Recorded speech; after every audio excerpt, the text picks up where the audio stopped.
kukosa ufahamu au kwa neno jepesi ujinga ni chanzo kikubwa sana cha matatizo ya wanandoa.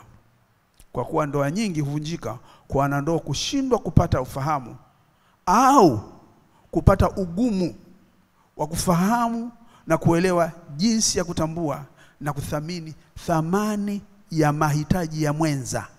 Naomba nirudie, thamani ya mahitaji ya mwenza. Wote wanaume na wanawake hukutana na hili, hasa pale wanapofikiria dawa ya kupata mbadala wa kukidhi haja zao ndio suluhisho. Hapo ndipo panapoanza shida. Kuingia katika matatizo sio tatizo, lakini pale kuanza kufikiria kwamba nitafute mbadala ambaye atakizi lile pengo la mimi kupokea mahitaji ninayohitaji, hapo ndipo ndoa inapata shida.